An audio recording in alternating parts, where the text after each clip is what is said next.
नमस्कार दोस्तों, मैं देवेंद्र साहू स्वागत करता हूं आप सभी का आपके अपने YouTube चैनल देवविद क्लासेस पे। आज का क्लास वर्गमूल घनमूल पे आधारित लास्ट क्लास होने वाला है और इस क्लास में हम लोग इसके अंतर्गत जितना वीडियो कवर किए हैं उसके कॉन्सेप्ट के आधार पे कथन और कारण वाले प्रश्नों को यहाँ पे देखेंगे। आज का क्लास पूरा कथन और कारण पे आधारित है, तो ध्यान से देखिएगा वीडियो को अंतिम तक। क्लास स्टार्ट कर रहा हूँ मैं समय न गंवाते हुए, और अगर आप इस चैनल पर नए होंगे तो चैनल को सब्सक्राइब कर लिए रहना, बेल आइकन को क्लिक जरूर करके रखना। देखें आज का अपने पास क्या क्या प्रश्न है। देखिए पहला क्वेश्चन क्या दिख रहा है आपको, कथन और कारण पे सभी के प्रश्न हैं। छः प्रश्न अभी यहाँ पे लिखाया है। कथन और कारण पे आधारित है प्रश्न। ऑप्शन कैसे मिलेगा आपको वो स्क्रीन में दिख रहा होगा। ऑप्शन हमेशा कैसे रहने वाला है आपके पास। सबसे पहला ऑप्शन आपको दिख रहा होगा कि कथन सही है, कारण सही है और कारण कथन की सही व्याख्या करता है। दूसरा, कथन भी सही है, कारण भी सही है, लेकिन कारण कथन की सही व्याख्या नहीं करता। तीसरा ऑप्शन है अपने पास, कथन सही है लेकिन कारण सही नहीं है। चौथा ऑप्शन मिलेगा आपको एग्ज़ाम में, कथन गलत है और कारण सही है। ठीक है, तो ऐसे आपको ऑप्शन मिलने वाला है। अब इस प्रकार के प्रश्नों को कैसे हल करते हैं अच्छे से देखिएगा। आपका कॉन्सेप्ट क्लियर रहना चाहिए, पहले पूरा चैप्टर का कॉन्सेप्ट क्लियर रहना चाहिए, तभी इस प्रकार के प्रश्नों का आंसर आप कर पाएंगे। अब सिर्फ ये मैथ्स में आएगा ऐसा नहीं है, हर एक सब्जेक्ट में ऐसे प्रश्न पूछे जाएंगे, और जिस भी सब्जेक्ट का प्रश्न कथन और कारण वाला रहा तो उस सब्जेक्ट में आपको पूरा का पूरा ज्ञान रहना चाहिए। उससे जो प्रश्न आएगा उससे संबंधित पूरे तथ्यों का आपको ज्ञान रहना चाहिए। पहला प्रश्न देखें कैसे कैसे है। क्वेश्चन फर्स्ट दिख रहा है आपको, कथन बोल रहा है, एसर्शन क्या बोल रहा है आपको, √144 एक परिमेय संख्या है, और कारण क्या बोलता है, रीज़न 144 एक पूर्ण वर्ग संख्या है। तो आपको हमेशा प्रश्नों में, कथन कारण वाले प्रश्नों में सबसे पहले ये चेक करना है कि कथन सही है क्या। कथन सही है, अगर मिल गया कथन सही तो अब ये चेक करना है कि कारण सही है क्या। अब मान लो कारण भी सही हो गया, मतलब कि अब तीसरा प्रश्न खड़ा होता है कि क्या कारण कथन की सही व्याख्या करता है या नहीं। ठीक है, तो देखें यहाँ पर 144 का वर्गमूल एक परिमेय संख्या है। तो अगर मैं बात करूँ पहले प्रश्न की तो एक ही बात कर रहा हूँ। वर्गमूल 144 का मान कितना आता है अपने पास, 12। अब 12 को कैसे लिखा जा सकता है, 12/1। और परिमेय संख्या का परिभाषा क्या होता है, ऐसा संख्या जिसको p/q के रूप में लिखा जाए। तो 12 को 12/1 अर्थात p/q के रूप में लिखा जा सकता है, इसलिए यह एक क्या है, परिमेय संख्या है। तो कथन तो सही है अपने पास। अब ये चेक किया जाए कि कारण सही है क्या। 144 एक पूर्ण वर्ग संख्या है। 144 किसका वर्ग होता है, 12 का वर्ग। अब पूर्ण वर्ग संख्या का परिभाषा क्या होता है, ऐसा कोई संख्या जो किसी एक संख्या का क्या हो, वर्ग हो। तो है तो ये, मतलब कि कारण भी सही है कि 144 12 का वर्ग है, अर्थात 144 एक पूर्ण वर्ग संख्या है। कारण भी सही हो गया। अब आपके पास तीसरा प्रश्न खड़ा होता है। अब इतने में से तो ये समझ में आ गया कि ऑप्शन सी और ऑप्शन डी सही नहीं हो सकता है, क्योंकि कथन भी सही हो गया और कारण भी सही हो गया। अब अपने को ये देखना है कि कारण कथन की सही व्याख्या कर रहा है क्या। इसके लिए आपको कैसे करना है, दोनों को एक साथ पढ़ना है, कथन और कारण को। और कैसे पढ़ना है, दोनों कथनों के, मतलब कि दोनों जो लिखाया है कथन और कारण, उसके बीच में आपको क्योंकि लगाना है। क्योंकि जैसे क्या बोला मैं, वर्गमूल 144 एक परिमेय संख्या है क्योंकि 144 एक पूर्ण वर्ग संख्या है। तो सही तो बात है कि 144 एक पूर्ण वर्ग संख्या है, इसीलिए तो वह क्या बना, एक परिमेय संख्या बना।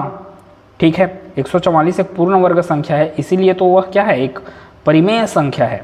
ठीक है, ये कथन को आपको पूरा पढ़ना है, फिर आपको उसको जितना लाइन बनेगा कथन और कारण को के बीच में क्योंकि लगाए, फिर उसके बाद जितना लाइन बनेगा वो लाइन सही है कि नहीं है। अगर वो सही बैठ गया मतलब कि कौन सा ऑप्शन सही है, आपका ए ऑप्शन सही है। ठीक है, एक तो ऐसे कर सकते हैं आप, या दूसरा सुने आप, यदि कारण को पहले पढ़ रहे हैं, फिर बाद में कथन को पढ़ रहे हैं, तो बीच में क्या लगाना है, इसलिए 144 एक पूर्ण वर्ग संख्या है, इसलिए वर्गमूल 144 क्या होता है, एक परिमेय संख्या होता है। तो चाहे आप पहले जैसे पढ़ें, चाहे अभी मैं दूसरा बताया इसलिए लगाकर वैसे पढ़ें, कारण कथन की क्या कर रहे हैं, सही व्याख्या कर रहा है। 144 का पूर्ण वर्ग संख्या होने के कारण ही अगर मैं 144 का वर्गमूल निकालूं तो वो क्या देगा, एक परिमेय संख्या देगा। मतलब कि इस प्रश्न के लिए आंसर क्या हुआ आपके पास, इस प्रश्न के लिए आंसर हुआ ऑप्शन नंबर ए, कथन भी सही, कारण भी सही और कारण कथन की सही व्याख्या करता है। दूसरा प्रश्न देखें। सबसे पहले आपको वही चेक करना है ना, कथन सही है कि नहीं है। दूसरा चेक करना है कारण सही है कि नहीं है, ये चेक करना है। तो देखो √50 एक अपरिमेय संख्या है। अब √50 लिखा मैं, ये हो गया √50। अब इसको कैसे लिखा जा सकता है, 25 गुना 2 के रूप में। इसको कैसे लिखा जा सकता है, 5 गुना 2 के रूप, √2 के रूप में। 25 का वर्गमूल 5 और ये √2 फंस गया। कभी भी ऐसा आया कि कोई भी अभाज्य संख्या का वर्गमूल, कोई भी अभाज्य संख्या मतलब कि 2 हो गया, उसका वर्गमूल निकालूंगा ना, तो वो आपको हमेशा क्या देगा, आवर्ती दशमलव देगा। दशमलव वाले चैप्टर में मैं पढ़ा चुका हूँ। और कोई भी आवर्ती दशमलव वाला संख्या मिला मतलब कि वो क्या होता है, एक अपरिमेय संख्या होता है, चाहे उसके साथ किसी का भी गुना करो। जैसे कि आवर्ती दशमलव वाला संख्या देगा ये √2। अब √2 का गुना मैं 5 से करूँ, 6 से करूँ, 5 √2 पूरा का पूरा क्या कहलाएगा आपके पास, अपरिमेय। मतलब कि कथन तो सही है। अब ये एक चेक किया जाए कि कारण सही है कि नहीं है। 50 पूर्ण वर्ग नहीं है, तो ये भी बात तो सही है। 50 एक पूर्ण वर्ग संख्या नहीं है, क्योंकि 50 किसी का वर्ग नहीं होता। 50 किसी संख्या का वर्ग नहीं होता है, इसलिए आपके पास कारण भी सही हो गया। अब समस्या ये है कि क्या ऑप्शन ए सही है कि क्या ऑप्शन बी। अब फिर वही बात, √50 एक अपरिमेय संख्या है क्योंकि 50 पूर्ण वर्ग नहीं है। 50 पूर्ण वर्ग नहीं है, इसीलिए √50 क्या एक परिमेय संख्या है। अब सुनो एक बात, अगर मैं 50 के जगह में ऐसे लिख देता, √39 लिख देता। √39 एक अपरिमेय संख्या है। फिर लिखता मैं 39 पूर्ण वर्ग नहीं है। 39 का पूर्ण वर्ग नहीं होने के कारण ही, और एक एग्जाम्पल ले लिया ना मैं, ये 2 ठोक प्रश्न बोल दिया मैं क्वेश्चन 2 में ही। अब 39 क्या है, पूर्ण वर्ग नहीं है, तो इसका अगर मैं वर्गमूल निकालूं तो क्या निकल रहा है, ये √13 गुना 3 किया जा सकता है इसको, 39 को। तो अब ये क्या बचा आपके पास, 13 × 39, √13 गुना √3। √13 का भी मान आवर्ती दशमलव देगा, √3 का भी मान आवर्ती दशमलव देगा। अर्थात हर एक अपूर्ण वर्ग संख्या का आप वर्गमूल निकालोगे ना, तो वो क्या देगा आपको, अपरिमेय। तो समझ में बात ये आया कि कोई भी अपूर्ण वर्ग संख्या, अपूर्ण ना मतलब जो भी पूर्ण वर्ग संख्या नहीं है, उसका वर्गमूल आप निकाल रहे हो तो वो क्या देने वाला है, अपरिमेय। अर्थात ये समझ में आया √50 एक अपरिमेय संख्या है क्योंकि 50 पूर्ण वर्ग नहीं है, इसीलिए तो √50 क्या मिला आपको, एक अपरिमेय संख्या मिला। मतलब कि इसका भी आंसर क्या होगा आपका, option number A. Third question देखें। थर्ड क्वेश्चन के लिए क्या लिया गया है, क्या लिखा गया है। क्वेश्चन ए बोला, मतलब असर्शन बोला, इसका कथन बोला, √a² का मान क्या आता है, ए। तो √a² का मान तो ए आएगा।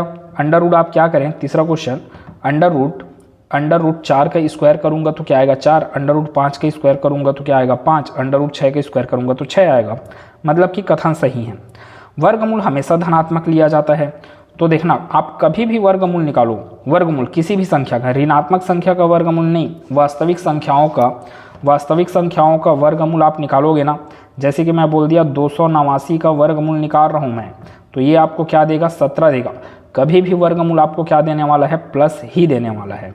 ठीक है, मतलब कि यहाँ पे एक बात समझ में है कि कथन भी सही है और कारण भी सही है। अब समस्या पैदा ये होता है कि क्या कथन की व्याख्या कर रहा है कारण। तो अब इसको सोचा जाए, क्या वर्गमूल हमेशा धनात्मक लिया जाता है, उसी के कारण वर्गमूल a² का मान a आ रहा है। वर्गमूल हमेशा धनात्मक लिया जा रहा है, इसलिए वर्गमूल a² का मान a आ रहा है, ऐसा नहीं है अभी। अगर वर्गमूल ऋणात्मक ले लिया जाता, ठीक है, तो इसका आंसर तो a ही रहता। ठीक है, अब ये मैं कारण को ही गलत बोल रहा हूँ ना कि वर्गमूल अगर ऋणात्मक ले लिया जाता तो आपको देखो वर्गमूल हमेशा धनात्मक लिया जाता है, ये अपने आप में सही है। वर्गमूल ए स्क्वायर का मान क्या हुआ, ए हुआ, ये अपने आप में सही है, इसका इससे कोई संबंध नहीं है। अब इसको अच्छे से समझना है आपको, तो फिर वही बात, इनके बीच में क्या लगाओ, क्योंकि वर्गमूल ए स्क्वायर इक्वल्स टू ए, क्योंकि वर्गमूल हमेशा क्या लिया जाता है, धनात्मक लिया जाता है। तो अगर ऐसे किए आप लोग तो उसके कारण आपका ये ए आ रहा है, ऐसा नहीं है। अगर मान लो ये ए स्क्वायर के जगह में, ए स्क्वायर के जगह में आपका ऐसा लिखा रहता मैं माइनस ए स्क्वायर, तो इसका भी मान क्या होता आपके पास फिर माइनस ए स्क्वायर, मतलब कि ए स्क्वायर हो जाता और लास्ट में क्या मिल गया ए। तो वर्गमूल हमेशा क्या लिया जा रहा है, धनात्मक लिया जा रहा है, लेकिन कोई ये कारण नहीं बता रहा है कि इसका सही होने का। ठीक है, तो इसके लिए आंसर क्या बैठेगा आपके पास, बी बैठेगा। ठीक है, इसका आंसर ये हुआ। क्वेश्चन नंबर 4 की बात कर रहा हूँ। क्वेश्चन नंबर 4 देखिए, यदि किसी संख्या के अभाज्य गुणनखंडों के घात सम हो तो वह पूर्ण वर्ग है। कारण बोलता है वर्गमूल निकालते समय गुणनखंडों को जोड़े में लिया जाता है। अब यहाँ पे जो लिखा है उसको समझना है, और ऐसे ही प्रश्न आया अभी मंडी उप निरीक्षक में। ठीक है, तो पूरा डिटेलिंग से आपको चीज़ों को पढ़ना पड़ेगा, ऐसी प्रश्न आया है। आगे देखें क्या लिखा है, कथन के बारे में पढ़ रहे हैं। चौथा क्वेश्चन कथन के बारे में, किसी संख्या का अभाज्य गुणनखंड। अब जैसे कि मैं कोई ना एक संख्या ले लेता हूँ, जैसे ले लिया जाए, मैं ले लेता हूँ 81। अब 81 का मैं क्या कर लेता हूँ गुणनखंड 81 का, तो 3 से गुणनखंड करूँ, भाग दूंगा तो 27 आएगा, फिर 3 नियम 27, फिर 3 तिया 9, फिर 3 एकम 3। ये एक उदाहरण हो गया। और एक उदाहरण लूँगा अगर, तो देखें 225 का ले लेता हूँ, 225। तो ये पहले भाग जाएगा किससे, 3 से। कैसे गया, 5 और 4 9 हो गया, मतलब 3 से भाग जाने वाला है। 3 7 21, 3 5 15, 3 से करूँगा कितने बार में, 25 बार में। अब ये किससे भाग जाएगा, 5 से। 5 5 25 और ये 5 एकम 5। अब देखो 225 का वर्गमूल मेरे को पता है 15 मिलता है, लेकिन वो मिलता कैसे है, ये 3 का कितना घात है 2, ये 5 का कितना घात है 2। इसमें देखें 81 का वर्गमूल 9 मिलेगा, लेकिन वो 9 कैसे मिला, 3 का कितना घात बोल सकता हूँ यहाँ पे मैं 2, फिर इस 3 का कितना घात बोल सकता हूँ मैं 2। ठीक है, अब देखो क्या बोला, यदि किसी संख्या के अभाज्य गुणनखंड ना, ये भी अभाज्य है, ये भी अभाज्य है, तो अभाज्य गुणनखंड के घात क्या होने चाहिए, सम होने चाहिए। सम हो तभी वह पूर्ण वर्ग होगा। अब देखो यहाँ पर मैं ऐसे ले लेता हूँ 243, तो अगर मैं इसको भाग लगाते बैठूँ मैं 243 के जगह में, या ऐसे कर सकता हूँ मैं 675 ले लो। ठीक है, अब 3 से भाग लगाता हूँ मैं, 3 दूनी 6, फिर ये 3 दूनी 6, 3 पंचे 15। अब फिर 3 से भाग लगेगा तो सेम ये वाला मिल गया। फिर इसके बाद आपको क्या मिलेगा, 225 को मैं गुणनखंड किया तो 3 3 5 5 मिला, तो 3 3 फिर 5 और ये 5 मिलता। मतलब 675 को कैसे लिखा जाएगा, 3 का घात 3 लिखा जाएगा, 3 बार आया। और या ऐसे किया जा सकता है 3 गुना 3 का घात 2 गुना 5 का घात 2।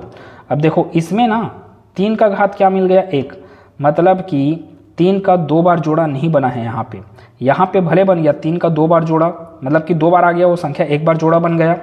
5 को भी 1 बार जोड़ा बन गया, 2 बार आया 5 तो उसका जोड़ा 1 ठोक बन गया। मतलब कि इतना तो आपको वर्गमूल दे सकता है, लेकिन ज़बरदस्ती का जो 3 आ रहा है, घात 1 लेकर या घात 3 लेकर आएगा, वो आपको पूर्ण वर्ग नहीं देगा। पूर्ण वर्ग अगर देना है तो अभाज्य संख्या का घात क्या होना चाहिए, सम होना चाहिए। तो देखो यदि किसी संख्या के अभाज्य गुणनखंडों के घात सम हो तो वह पूर्ण वर्ग है। ठीक है, इतना बात ये तो सही है। कारण देखें, वर्गमूल निकालते समय गुणनखंडों को जोड़े में लिया जाता है। तो देखो मैं वर्गमूल निकाल रहा हूँ तो गुणनखंडों को क्या लिया, मैं जोड़े में लिया ना, और जोड़े में लेने के कारण ही इसका वर्गमूल कितना आ रहा है आपके पास, 15 आ रहा है। 3 और 5 का जोड़े में लिया, 3 और 3 को क्या ले लिया 3, 5 और 5 को क्या ले लिया सिर्फ 5। अब जोड़े लेने के बाद इनको जोड़े में लिया जाता है, फिर इनको क्या किया जाता है गुना, तब क्या निकलता है आपका वर्गमूल निकलता है।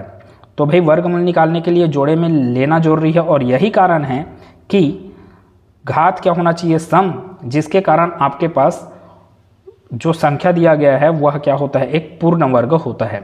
तो कारण क्या कर रहा है, कथन की सही व्याख्या कर रहा है। यदि किसी संख्या के अभाज्य गुणनखंडों के घात सम हो तो वह पूर्ण वर्ग है, क्योंकि वर्गमूल निकालते समय गुणनखंडों को जोड़े में लिया जाता है। तो कारण कथन की सही व्याख्या कर रहे हैं, अर्थात ऑप्शन नंबर ए। पांचवा प्रश्न देखें, पांचवें प्रश्न का हल देखें। क्या लिखा है, कथन लिखा है √0.004 का वर्गमूल अपने पास क्या मिलता है, 0.02। सही बात है, दशमलव के बाद 4 अंक, दशमलव के बाद 2 अंक मिलेगा, 4 का वर्गमूल क्या होता है 2, तो ये सही है। दशमलव संख्या का वर्गमूल निकालते समय दशमलव के अंकों की संख्या क्या होनी चाहिए, सम होनी चाहिए। तो देख रहे हो, दशमलव के बाद अंकों की संख्या क्या होनी चाहिए, सम मतलब कि 1 2 3 4, 2 होगा, 4 होगा, 6 होगा, 8 अंक हो सकते हैं, मतलब कि अंकों की संख्या क्या होना चाहिए, सम होना चाहिए वर्गमूल वाले संख्या का। तो देखो सम था, इसीलिए सम हुआ, वही तो कारण है कि ये देखो दशमलव के बाद 4 अंक सम है, सम आया दशमलव के बाद, तो उसका आंसर कितना है, दशमलव के बाद 2 अंक। तो ये भी सही है, ये भी सही है, और अंकों का सम होने के कारण ही ये आपका 4 अंक से कितना बन गया, 2 अंक, मतलब कि इसका भी आंसर क्या है आपके पास, ऑप्शन नंबर ए। ये हुआ पांचवा प्रश्न। छठवां प्रश्न देखें अभी, वर्गमूल -9 ना, वर्गमूल क्या दिया है, -9 का आंसर कितना दिया है, -3। अब अगर आपका कॉन्सेप्ट क्लियर है तो ये आंसर गलत है अभी, जो मतलब प्रश्न में दिया है, कथन में जो दिया है। -9 बराबर -3 नहीं आएगा। -9 को कैसे हल किया जाएगा, माइनस का अर्थ होता है आयोटा, आई का स्क्वायर, 9 का अर्थ होता है 3 का स्क्वायर। तो यह क्या निकल लिया, बाहर निकला तो 3, और आई निकला बाहर तो सिर्फ मिलेगा आई। वर्गमूल आई स्क्वायर मतलब, अर्थात -9 का वर्गमूल आपको क्या देने वाला है, प्लस का 3i। अब देखो यहीं पे आपका एक और चीज़ मिला, वर्गमूल हमेशा धनात्मक लिया जाता है। तो देखो अंदर में माइनस था, फिर भी उसका आंसर क्या आया, धनात्मक। तो यहाँ से और समझ सकते हैं कि ये वाले का कारण क्यों सही हुआ था। ठीक है, अब देखो इसमें तो कथन ही गलत हो गया, मतलब कि अब आपको कुछ देखने का जरूरत नहीं है, आपके पास ऑप्शन के अनुसार एक ही ऑप्शन बैठता है जिसमें कथन सही है और कथन गलत है और कारण सही है, कथन गलत है और कारण सही है करके। तो यहाँ पे आपको ना कारण को चेक करने का जरूरत नहीं था वैसे, क्योंकि कथन गलत हो गया। तो आंसर क्या है इसके लिए, ऑप्शन नंबर डी। फिलहाल इस कारण को भी मैं डिस्कस कर देता हूँ। ऋणात्मक संख्या का वर्गमूल परिभाषित नहीं है, किसमें, वास्तविक संख्या में। वास्तविक संख्या में ऋणात्मक संख्या का वर्गमूल परिभाषित नहीं है। और ये क्या है, एक काल्पनिक संख्या, और काल्पनिक संख्या आया ना, ऋणात्मक संख्या का वर्गमूल क्या आया, 3 आया, और 3i को परिभाषित नहीं किया जा सकता, किसी संख्या रेखा में कोई स्थान नहीं है इसका, इसलिए कारण तो सही है। आपके पास काल्पनिक संख्या का परिभाषा क्या है, ऐसा संख्या जिसको संख्या रेखा में प्रदर्शित ना किया जा सके। अगर आप उसको प्रदर्शित नहीं कर पा रहे हो संख्या रेखा में, मतलब कि वह परिभाषित नहीं है फिर। ठीक है, तो ऋणात्मक संख्या का वर्गमूल आपका संख्या रेखा में नहीं होने के कारण, अच्छा किस संख्या के लिए, वास्तविक संख्याओं के लिए वो परिभाषित नहीं है, तो कारण सही है, लेकिन कथन क्या हो गया था, गलत। अर्थात इसका आंसर है ऑप्शन नंबर डी, कथन गलत है जबकि कारण सही है। अभी मैं और प्रश्न डिस्कस कर रहा हूँ, 2-3 प्रश्न देखते रहें। अब ये 2 प्रश्न के बारे में और बात करते हैं। देखें क्या लिखा है, कथन बोल रहा है कि √2 + √3 एक अपरिमेय संख्या है। कारण क्या बोल रहा है, 2 अपरिमेय संख्याओं का योग हमेशा अपरिमेय होता है। आपको पूरा का पूरा नॉलेज होना बहुत ज़रूरी है। अपरिमेय संख्या क्या है, परिमेय संख्या क्या है, ये सब चीज़ का। √2 + √3 एक अपरिमेय संख्या है। तो देखो कभी भी अपरिमेय संख्याओं का योग होगा, ठीक है, जैसे √2 और √3 को अगर मैं जोड़ा तो √2 आपको देने वाला है अशांत दशमलव, √3 भी देने वाला है अशांत दशमलव। ठीक है, तो जब अशांत दशमलव से मिलेगा तो वो अशांत दशमलव ही देगा, मतलब कि √2 + √3 आपको अशांत दशमलव देगा, इसलिए वो क्या है, अपरिमेय संख्या है। ठीक, इतनी बात सही है। अब इसको देखते हैं। कारण, दो अपरिमेय संख्याओं का योग हमेशा अपरिमेय होता है। कथन तो सही हो गया। अब एक प्रश्न का आंसर आप दिए अभी, ये पहला प्रश्न मान के चलो कथन को। दूसरा प्रश्न है आपके लिए कि कारण सही है कि नहीं है, और जब ये प्रश्न भी अगर सही हो जाए कि ये भी सही बोल रहा है करके, तब तीसरा प्रश्न खड़ा होगा। तो पहले इसको करते हैं। ये तो सही निकल लिया, दो अपरिमेय संख्याओं का योग हमेशा अपरिमेय होता है। अब इसको आप अगर संख्या पद्धति में पढ़ रहे हैं तो ये गुण में आता है, संख्याओं के गुण में। इसको थोड़ा सा मैं डिस्कस कर रहा हूँ। दो अपरिमेय संख्याओं का योग हमेशा अपरिमेय होता है। जैसे कि मैं √2 को अगर मैं जोड़ दिया √2 के साथ तो क्या मिल गया, 2√2। अपरिमेय के साथ जुड़ा तो अपरिमेय दिया, ठीक है। लेकिन यदि मैं एक अपरिमेय संख्या ऐसा ले लूँ 3 + √2, ये भी अपरिमेय है ना, और प्लस कर दिया मैं 3 - √2, ये भी तो अपरिमेय है। अपरिमेय को अपरिमेय के साथ जोड़ूंगा तो 3 और 3 कितना हो जाएगा, 6। √2 - √2 क्या हो जाएगा, 0। तो देख रहे हैं अपरिमेय जुड़कर इस बार आपको क्या दिया, 6, जो कि क्या है, एक परिमेय। 6/1 लिखा जा सकता है। मतलब कि ये बात समझ में आया कि हमेशा नहीं हो सकता है ना कि दो अपरिमेय संख्याओं को जोड़ने पर वह अपरिमेय आए, हमेशा अपरिमेय आए ऐसा जरूरी नहीं है। वो परिमेय भी आ सकता है और अपरिमेय भी आ सकता है। अब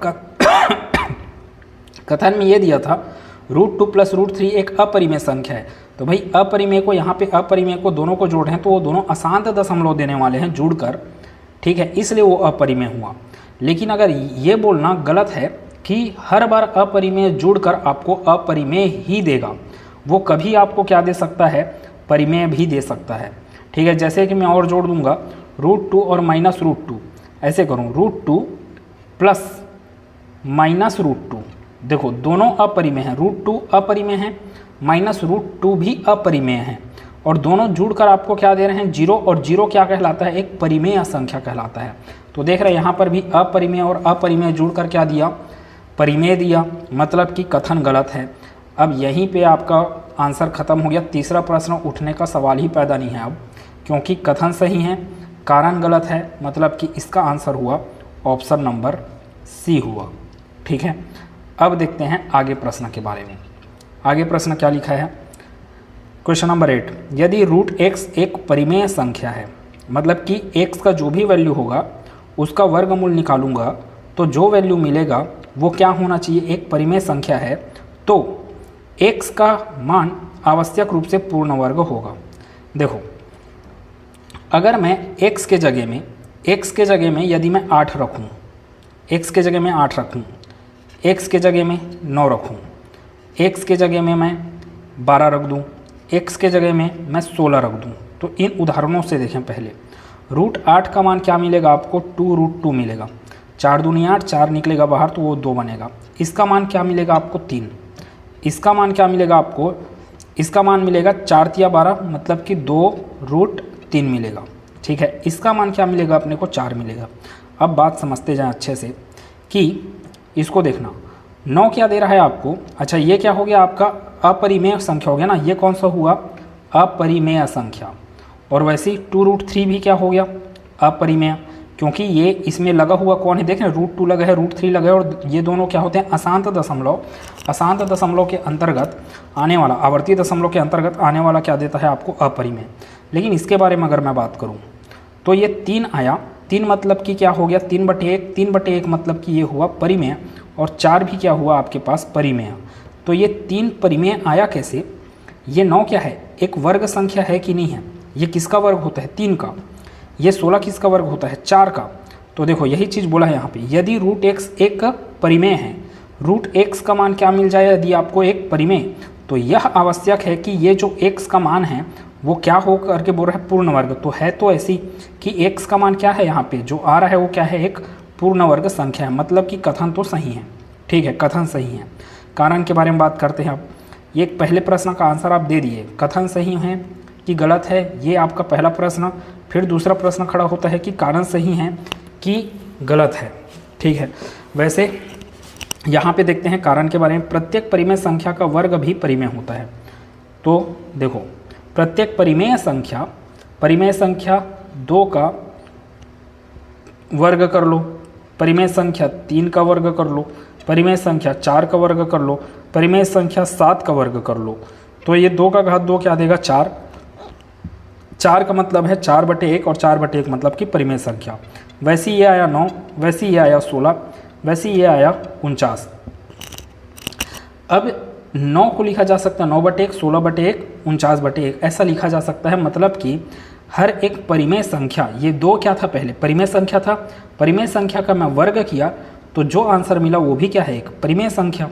परिमेय संख्या का वर्ग करने से जो आंसर मिल रहा है वो भी क्या है एक परिमेय संख्या। तो प्रत्येक परिमेय संख्या का वर्ग भी क्या होता है परिमेय। तो ये भी बात सही है, ये भी बात सही है। अब प्रश्न तीसरा खड़ा होता है जब कथन भी सही हो जाए और कारण भी। अब ध्यान से यहीं पे समझने का, ठीक है। देखिए, कथन की व्याख्या कर रहा है कारण की नहीं। अब पढ़ के देखते हैं। ऐसा होता है तब यहाँ पे बीच में क्या लगाना है, क्योंकि यदि अब उदाहरण के साथ लेंगे तो ज़्यादा अच्छा है। √x एक परिमेय संख्या है, √x के जगह मैं क्या बोल लेता हूँ, मान लो √9 करके। यदि √9 एक परिमेय संख्या है, हाँ मतलब 3 आने वाला है उसका आंसर, इसलिए परिमेय संख्या है, तो 9 आवश्यक रूप से क्या होगा पूर्ण वर्ग होगा।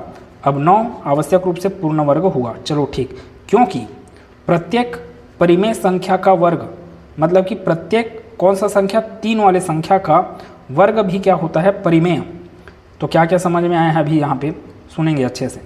यदि √x क्या है एक परिमेय संख्या है तो x क्या होगा आवश्यक रूप से पूर्ण वर्ग होगा, क्योंकि प्रत्येक परिमेय संख्या का वर्ग भी परिमेय होता है।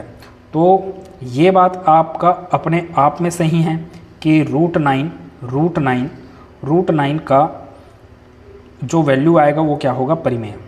बल्कि यहाँ पे देखें, अब कोई भी ऐसा संख्या ले रहे हो आप, जैसे कि 7 लिए और 7 का वर्ग किए, मतलब परिमेय संख्या का वर्ग करने से जो नया संख्या मिलेगा वो क्या होगा परिमेय। तो ये तो आपका परिमेय संख्या का वर्ग करने के बाद से संबंधित है। और ये आपका क्या बता रहा है कि जिस संख्या का मैं वर्गमूल निकाल रहा हूँ उस संख्या का वर्गमूल निकलने के बाद आंसर मिलेगा वो परिमेय संख्या हो। तो यह आवश्यक है कि ये क्या हो आपका पूर्ण वर्ग। तो ये अलग बात बोल रहा है, ये अलग बात बोल रहा है, इस बात को ध्यान रखेंगे। मतलब कि यहाँ पर आपके पास कथन की व्याख्या नहीं किया है कारण, ये अलग बात बोल रहा है। ये अपने आप में सही है, ये अपने आप में सही है, लेकिन इसका इससे कोई रिलेशन नहीं है।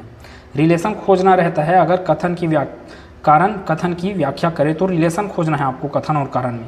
जब यहाँ पे क्या हो रहा है आपके पास ये अलग बात बोल रहा है कथन और ये भी अलग बात बोल रहा है, ये परिमेय संख्या से संबंधित है और ये डायरेक्ट बोल रहा है परिमेय संख्या का वर्ग आपको परिमेय दे रहा है। यहाँ पे वर्गमूल वाला कोई बात नहीं किया है कारण में। देखो कारण में कभी भी वर्गमूल वाला बात नहीं किया, जबकि यहाँ कथन में क्या दिया है आपको वर्गमूल वगैरह दिया है। तो ये दोनों एक दूसरे से अलग हैं, भले ये अपने आप में सही हैं, इसलिए आपका आंसर जाएगा इस बार ऑप्शन नंबर बी जाएगा। इसमें कठिनाई होता है यहाँ पे, लेकिन आपको जितना ज़्यादा अच्छे से कॉन्सेप्ट को क्लियर रखे रहेंगे आप चैप्टर का, तभी ये सब प्रश्न आपसे बनने वाले हैं। ऑप्शन नंबर सी और ऑप्शन नंबर डी में तकलीफ नहीं होता है यहाँ पे, अगर आप कथन और कारण को सही है कि गलत है ये सब करने में सक्षम है। तो मैं अगले क्लास में मिलूँगा जहाँ पे एक नए चैप्टर का शुरुआत होगा। और ध्यान से सुनिएगा, अगला चैप्टर आपका मैं बिल्कुल बॉडमस वगैरह नहीं पढ़ाने वाला, ना तो मैं ब्याज साधारण ब्याज ये सब में नहीं जाने वाला। मैं डायरेक्ट अभी कूदने वाला हूँ जहाँ पे सबसे ज़्यादा तकलीफ होता है स्टूडेंट लोगों को, क्षेत्रफल तथा आयतन में। तो वहाँ पे मैं कराऊँगा बहुत सारे प्रश्न, आपको फार्मूला कैसे बनता है इस चीज़ के बारे में बताऊँगा। रटवाने से पहले बताया जाएगा कि वो बना कैसे, बाद में तो आपको याद रखना ही है फार्मूला, लेकिन वो फार्मूला बनता कैसे है इस चीज़ को देखेंगे अगले क्लास में, ठीक है। मंडी उप निरीक्षक में भी आया वहाँ से प्रश्न, जैसे कि आपके पास विषम बाहु त्रिभुज से आया कि उसका क्षेत्रफल कैसे निकालते हैं, उसको भी डिस्कस करते जाएंगे अगला जब क्लास लेते जाऊँगा मैं। तो मिलेंगे अगले क्लास में, धन्यवाद।